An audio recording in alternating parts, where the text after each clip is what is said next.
ঈদ মানেই নতুন পোশাক, সাজগোজ আর আনন্দ। আর সেই আনন্দকে আরও রঙিন করতে আমি নিজেই তৈরি করেছি আমার পোশাকের সাথে ম্যাচিং গহনা। আজ আমি আপনাদের সাথে শেয়ার করব সেই সুন্দর গহনাগুলো তৈরির পদ্ধতি।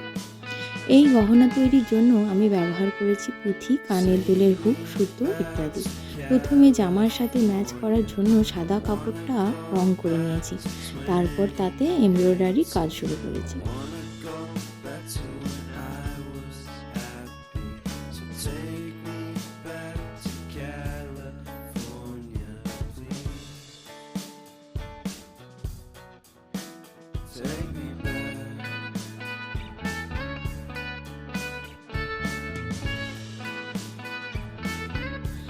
প্রথমে এই সুন্দর কানের জোড়া তৈরি করলাম।